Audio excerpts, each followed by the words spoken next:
evening, everyone, and welcome to another episode of A Closer Look, the show dedicated to bringing you the facts. We ask the questions no one else will, and we get the answers that no one else can. I'm Arabina Apia. Thanks so much for joining us. If you've been paying even cursory attention to the state of the nation, then you, like me, have questions. Where are we headed? How do we get to the next step of our national development? Well, unfortunately for us, there's no silver bullet. No magic blue pill to keep us cloaked in the fabricated reality of the matrix. No one-size-fits-all solution to our problems. But there is somewhere we can start, and that's with our communities. Community is one of the most fundamental building blocks of society. It's what binds us together. It's what makes us stronger than we could ever be alone. Communities help us learn, grow, and thrive. They provide us with support and guidance in times of need, and they help keep us going when things are tough. And things have been indeed tough. We've gone from the ravages of Hurricane Dorian to the chaos of a global pandemic. The dual disaster has wrought havoc on our communities, chipping away at the very foundation of our society. But enter urban renewal. If you don't live in an inner city community, then you may have no real concept of what they do or the impact they have on the communities they service. But that's why you have me. Tonight, we're taking a closer look at the Urban Renewal Program and a recently launched Small Home Repairs Initiative. With hurricane season just around the corner, $2.6 million has been allocated to fund repairs for Bahamian homeowners. Now, according to officials, this initiative will move past your traditional roof repairs. And before you ask, no, the program isn't just limited to New Providence. Whether you live in Eleuthera, Exuma, Cat Island, or Long Island, or elsewhere in our chain of islands, you are eligible, as long as you're a homeowner. But again, you don't have to take my word for it. Joining us later in the program will be Program Director and former Assistant Commissioner of Police, Stephen Dean, and the newly minted Minister of Urban Development, Lisa Ramling. Stay tuned, we have more show on the other side of the break. Are you a high school or university climate change agent? Do you want to attend COP27 this November in Egypt? Enter the Office of the Prime Minister's National COP27 Competition. Entering is easy. Just submit your essay and video on the impact of climate change on the Bahamas. Winners will participate in COP27, the world's largest climate change conference. Be seated amongst the world's leaders in the fight against climate change. For more information, visit youthclimateconference.gov.bs. One ocean, one climate, one future.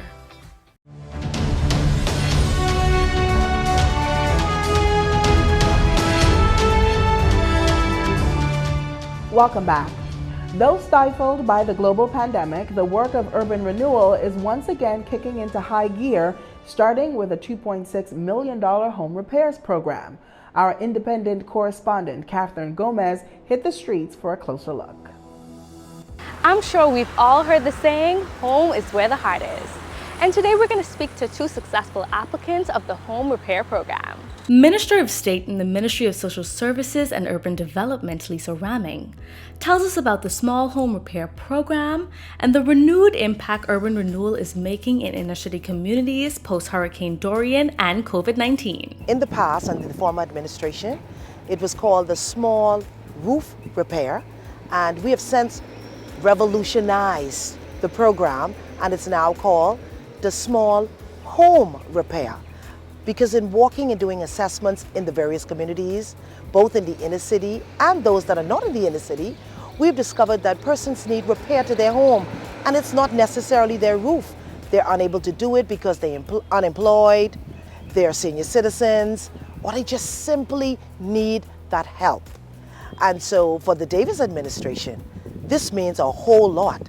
This is one of our campaign sound bites.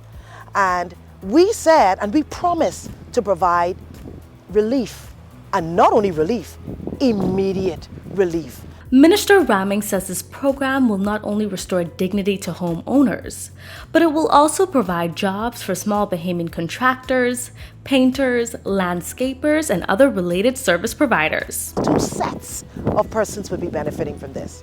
One, the homeowners who have long been waiting and looking for hope and help to come to them. And secondly, those very small contractors, not those with the mega companies, those just living in the communities who have been unemployed for years since the pandemic and just looking for that employment.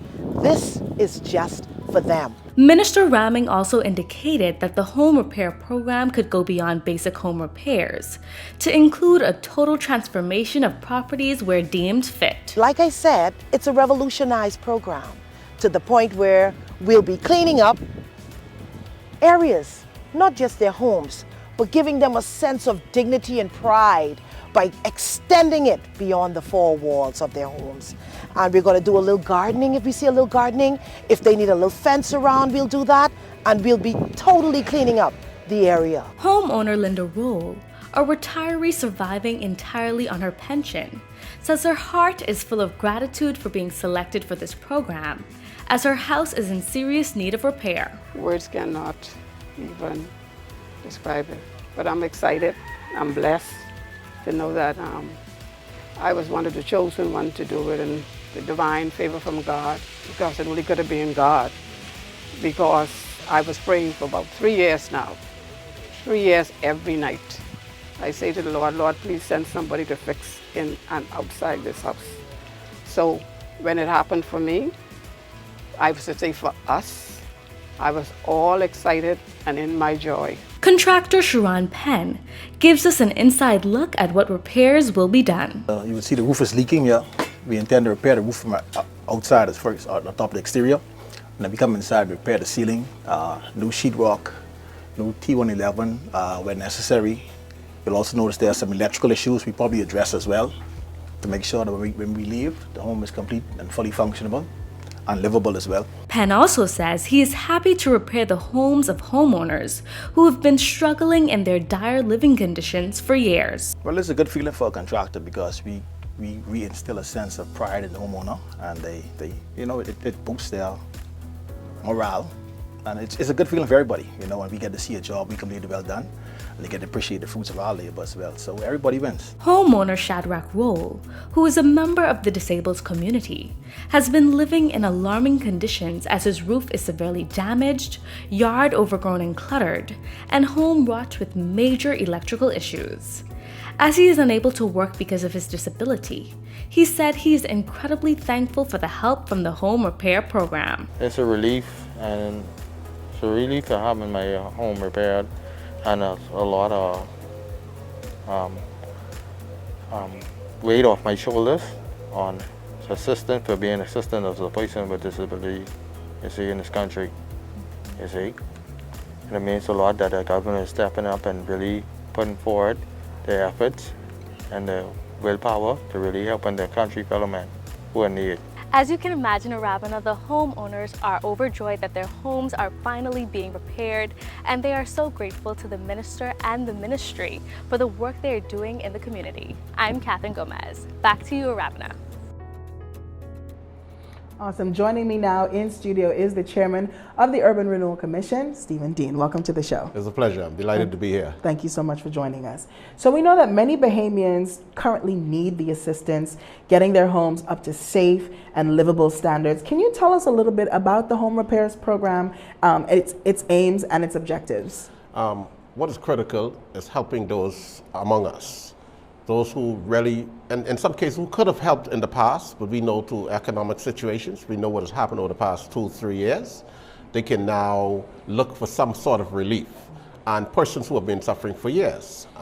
So for various reasons, we're particularly looking at those persons in disadvantaged situations who really can't help themselves.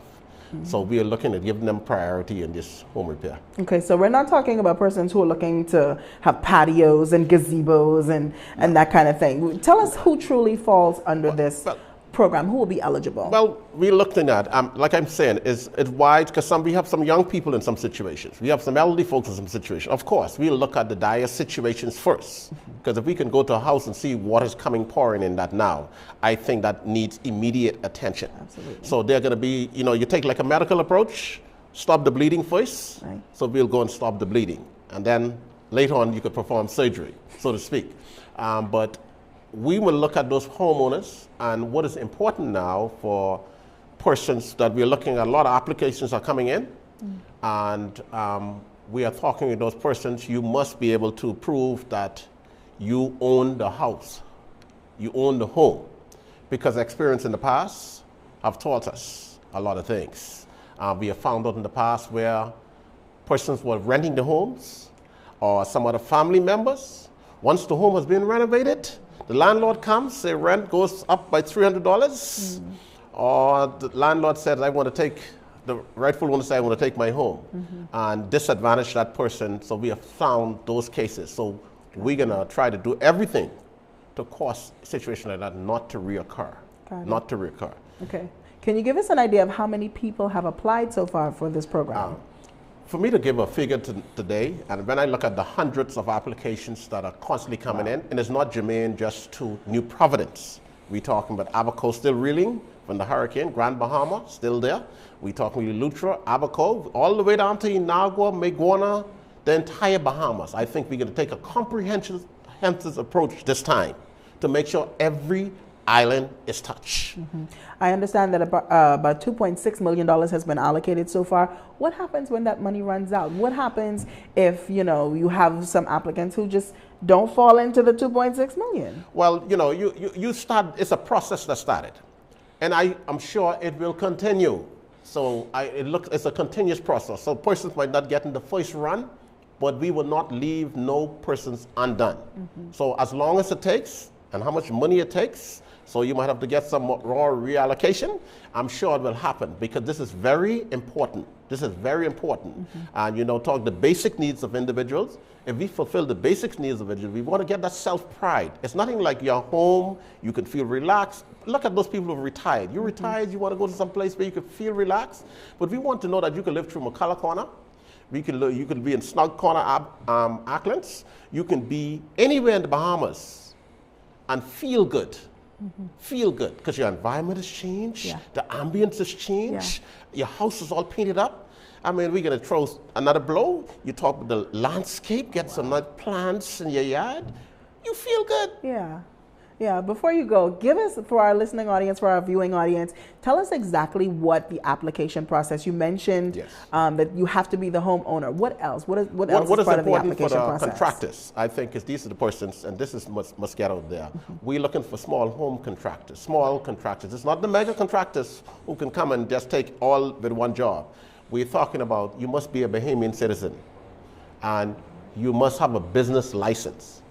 You must have a tax compliance certificate. We want you to have at least 2 references. And you want to, in some cases, if you could prove that you've done some work before. But we know over the past 2 years, a lot of people haven't done any work.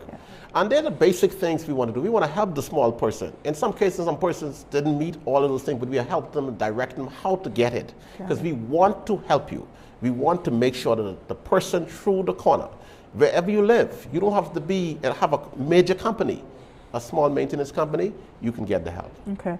Well, Mr. Dean, that's all the time we have with you. Thank you so much for being here. And we will have to have you back again as things get started so you can give us an update as to what's going on. It's a pleasure. Thank you so much. When we come back, I sit down with Minister Lisa Ramling. More of a closer look when we return. I'm Dr. Nikia Forbes. COVID is a very unpredictable virus, and sometimes even young and healthy people get very, very sick. I've treated these cases, and it's heartbreaking. While vaccines might not always stop the infection, they're excellent at preventing severe disease. You have questions, and doctors and nurses are now available at vaccination centers to give you answers. Help protect yourself from this unpredictable virus and make your appointment now.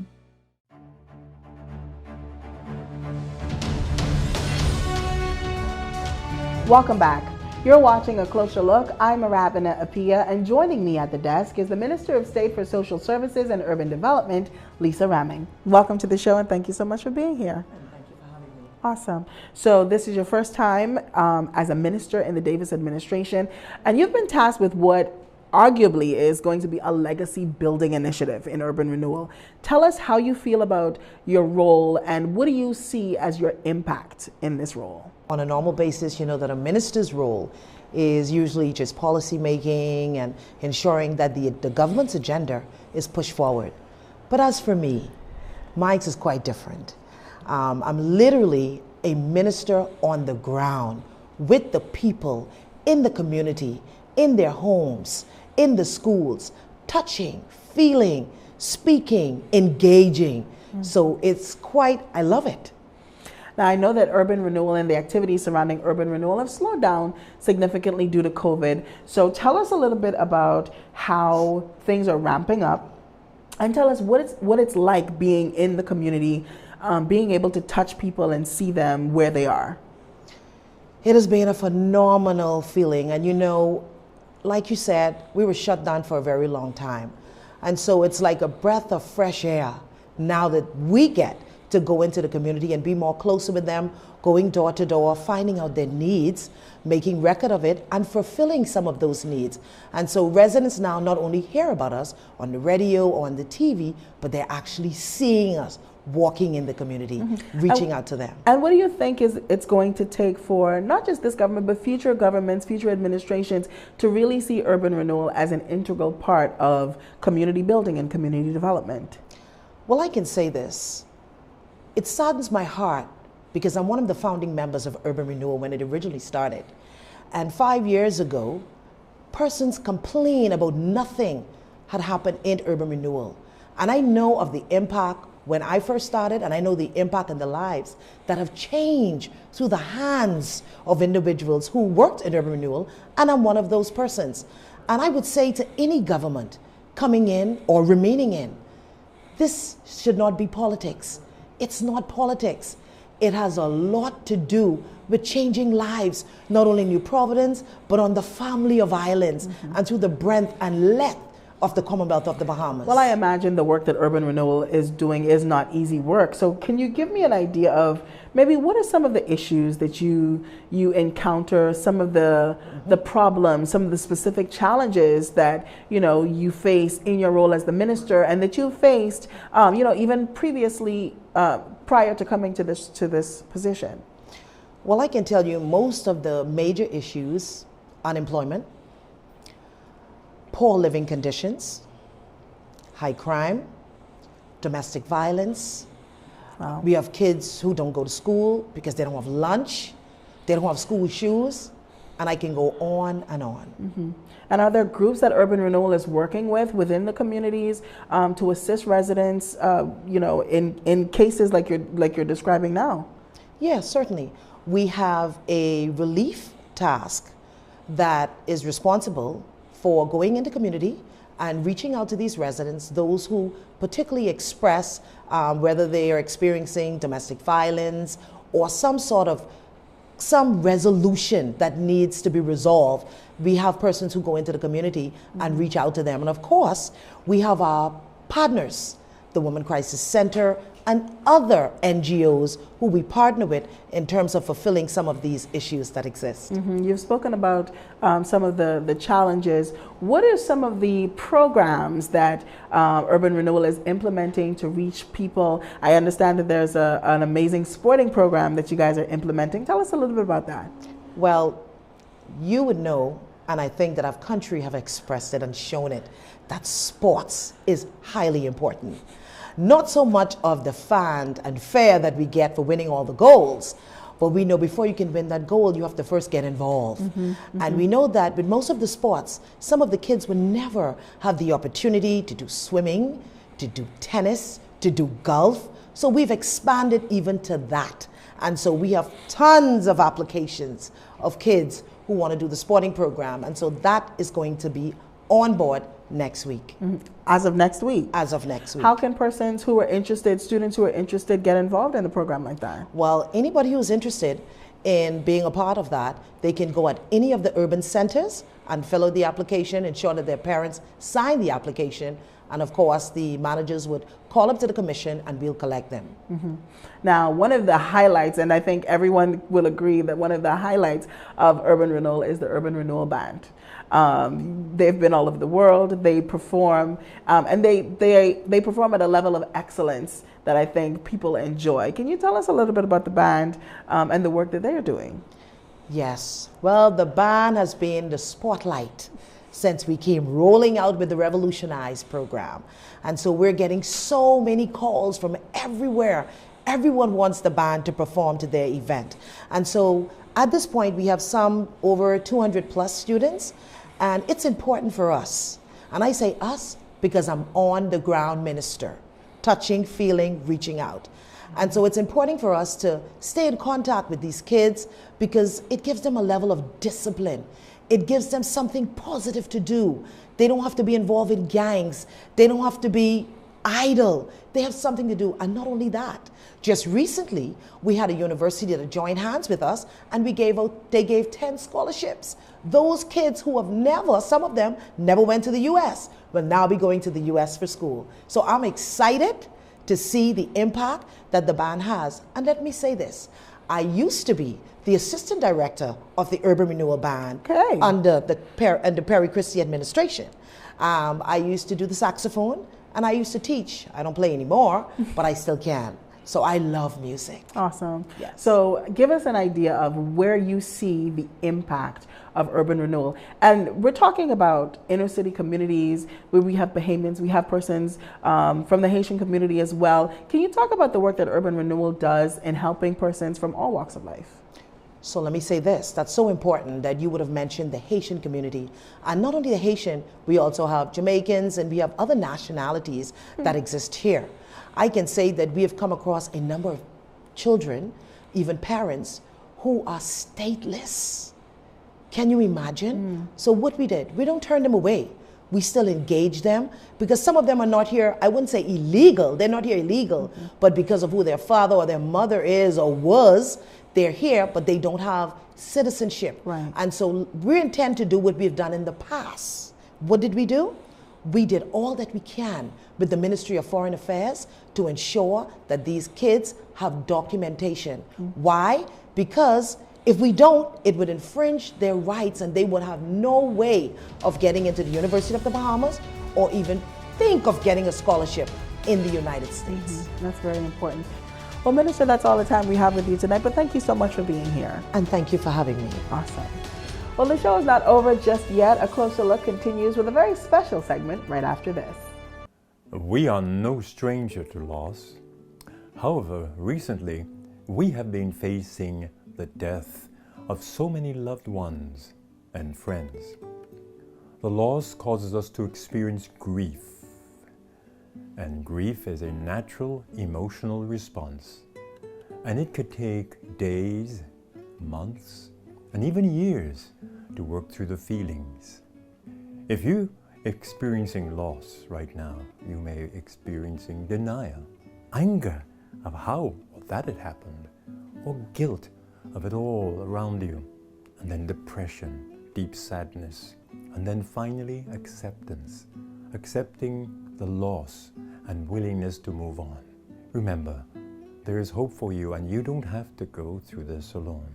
Let's make mental health a reality for all.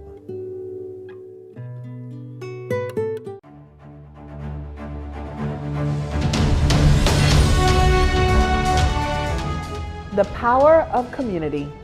It's a force that can't be measured or quantified, but it can be felt. Though there are many ills which threaten to crumble the very foundation of our society, we're not going down without a fight. We're putting our best foot forward to support each other through these tough times and to create stronger communities, and with the help of programs like Urban Renewal, we have a real chance at success. But it will take all of us, because there's no renewal of our communities without our active participation.